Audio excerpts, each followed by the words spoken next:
அனைவருக்கும் வணக்கம். நிறைய அண்ணன்மார்கள் நிறைய பேர் இருக்காங்க மேடையில். எல்லாரோடையுமே கவிஞனாகவும் பாடலாசிரியனாகவும் பணியாற்றியிருக்கேன். மனுஷபுத்திரன் அண்ணன் வந்திருக்காங்க, பாக்யராஜ் சார். என்னோட ஒரு கவிதை ஒன்று இருக்கு. நான் அலைபுணரும் கலை நுகரும் நாய், மதுக்கூடம் வளர்த்துவிட்ட பூனை, விருஷ்டத்தில் பூதேடும் பித்தன், மழையள்ளி மைப்பூசும் மாம்சன், அரியன வனையும் குயவன், வெளி ஒடுக்கி உள்விரியும் வானம், சுடருள்ளே மணக்கின்ற காடு, இடுகாடு சுடற்காடு. இப்படி ஒரு கவிதை நான் எழுதிட்டு இருந்த தருணத்தில் என்னுடைய மனநிலை இருக்கு இல்லையா, அது இந்த கவிதைக்குள்ள இருந்த மாதிரி கொந்தளிப்பான ஒரு தழல் நிலையில் இருந்த மனநிலை. அதன் பிறகு காலங்கள் கடந்து மனம் ஒரு புள்ளியில் ஒடுங்கி ஒரு அமைதி கண்ட பிறகு எழுதிய கவிதை ஒன்று இருக்கு. வேறெழுத்தை உணர்ந்துணர்ந்து ஓரிடத்தில் அமர்ந்த பின்னே நூறெழுத்தை எழுதி எழுதி ஊரிடத்தில் காட்டி என்ன அப்படின்னு ஒரு கவிதை. இந்த ரெண்டு கவிதைக்கும் இடையில ஒரு 20-22 ஆண்டுகள் இருக்கு. அவ்வளோ பட்டறிவு இருக்கு. இந்த படத்தில் வரக்கூடிய ஆலன் திரைப்படத்தில் வரக்கூடிய அந்த தியாகமும் அதே மாதிரி ஒரு புள்ளியில் வாழ்க்கையை தொடங்கி நிறைய அந்த வாழ்க்கை சுழலுக்குள்ள போய் மீண்டு வெளியே சாரமாக இந்த வாழ்க்கை கொடுத்த அனுபவ சாரமாக ஒரு நூலை எழுதுகிறான். ஒரு எழுத்தாளன் நான் மாறுறான். அவனுடைய ஒரு பயணம்தான் இந்த படம். ஏறக்குறைய என்னுடைய அல்லது என்னை போல் எழுதி கொண்டு இருக்கக்கூடிய கவிஞர்கள், பாடலாசிரியர்கள், எழுத்தாளர்கள் அத்தனை ஆளுமைகளோட வாழ்க்கையும் இந்த படத்துல அந்த கதாபாத்திரம் வாயிலாக பொதிஞ்சு இருக்கு. அதனால எனக்கு இந்த படத்தில் எழுதின பாடல்கள் ரொம்ப நெருக்கம்.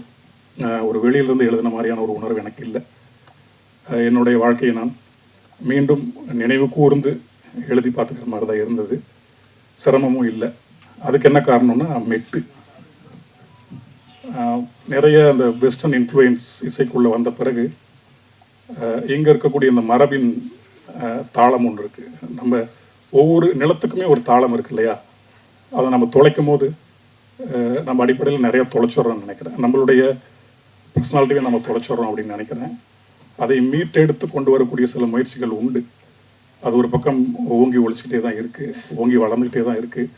அப்படியாக இந்த படத்தில் இருக்கக்கூடிய 4 பாடல்களுமே இந்திய செவ்வியல் இசை இருக்கு இல்லையா, நம்ம இந்தியன் கிளாசிக்கல் மியூசிக், அதை மேலே வச்சு அந்த வெஸ்டர்ன் பேட்டர்னில் இருக்கக்கூடிய இசையை அதற்கு துணையாக இணையாக முடிஞ்சு வச்சிருக்காப்புல. ரொம்ப சூப்பர் மனோஜ்.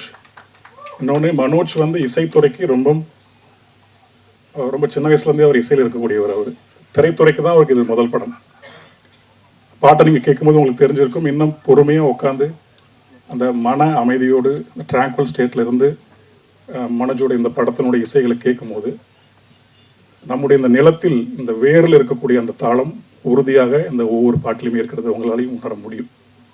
இப்போ போட்ட அந்த ஏழு இசைய பாட்டும் சரி, அந்த சிவன் பாடல் இருக்கு இல்லையா, அதுவும் சரி. அடிப்படையில் அந்த ஆலன்கிற தலைப்பை அவர் சொன்ன மாத்திரத்துல எனக்கு உள்ள பத்திக்க ஆரம்பிச்சிருச்சு. நான் அடிப்படையில் போக்கிரியாக இருந்து நிறைய தவறுகளை செய்து நிறைய பலவீனங்கள் எல்லாம் இருந்து பின்பு வெளியே வந்தேன். அதுக்கு நிறைய காரணங்கள் உண்டு. அடிப்படையில் ஜிட்டு கிருஷ்ணமூர்த்தியோட புத்தகங்கள் இருந்தது. அதன் பிறகு நம்ம திருமூலர், இப்படி நிறைய பேர் இருக்காங்க நம்ம தமிழுக்குள்ளேயே ரமணர்லேருந்து. ஆனால் சைவ சித்தாந்தத்தில் இருக்கக்கூடிய அந்த அடிப்படை மும்மலம் கோட்பாடு இருக்கு இல்லையா, அது என்னை பெரிதும் மாற்றியது. அதை உள்வாங்கி அமைதியாக மண்டைக்குள்ளே விரிச்சு எடுத்துகிட்டு போகும்போது இந்த ஆணவம், கண்மம், மலம் இதை விரிச்செடுத்து கொண்டு போகும்போது அடிப்படையில் எங்கே தவறு இருக்குது அப்படிங்கிறது புரிஞ்சது. அதனாலேயும் இந்த ஆலன்கிற திரைப்படம் எனக்கு ரொம்ப நெருக்கம். ஏன்னா சிவனை பற்றி, சிவன் இருக்கக்கூடிய ஸ்தலங்களில் நிறைய படப்பிடிப்பு நடந்திருக்கு. இன்னும் முக்கியமாக மல பரிபாகம், சித்த நிபோதம் அப்படின்னு சொல்லிட்டு 2 இந்த சைவ சித்தாந்தத்தில் சொல்லுவாங்க.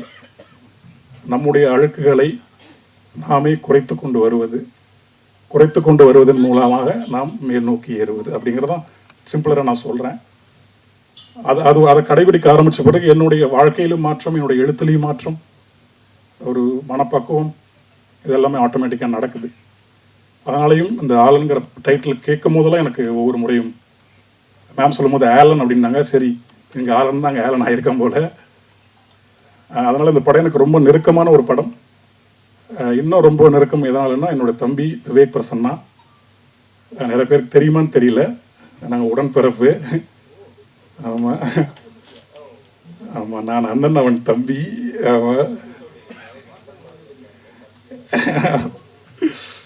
ஆமாம், அவன் கொஞ்சம் அண்ணமாக இருப்பான், நிறைய அன்பு செலுத்துறதுலையும் அண்ணன் தான் அவன். அது இன்னும் எனக்கு கூடுதலான மகிழ்ச்சி. என்னுடைய தம்பியோட இந்த படத்தில் நிறைய படங்கள் இணைஞ்சிருக்கும், இன்றைக்கி தான் மேடையில் உட்காரன்னு நினைக்கிறேன் ஒன்றா. மற்றபடி நிறைய பெரியவங்களாக இருக்கீங்க, ரொம்ப நன்றி. ஆலன் எனக்கு எப்போதுமே என்னோட சிவனை பார்க்குற மாதிரி தான் இருக்குது. ஆமாம் சிவா சார், அவருக்கு நேற்று கூட அதான் எழுதி அனுப்பிச்சிருந்தேன்னு நினைக்கிறேன். ஆமாம், சிவன் அருளால் சிவா இயக்கிய ஆலன் அப்படின்னு சொல்லிட்டு எழுதியிருந்தேன். அவ்வளோதான் சொல்ல தோணுது.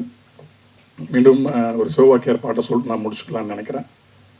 என்னிலே இருந்த ஒன்றை யான் அறிந்ததில்லையே, என்னிலே இருந்த ஒன்றை யான் அறிந்து கொண்டபின், என்னிலே இருந்த ஒன்றை யாவர் காண வல்லரோ, என்னிலே இருந்து யான் அறிந்து கொண்டனே. நன்றி.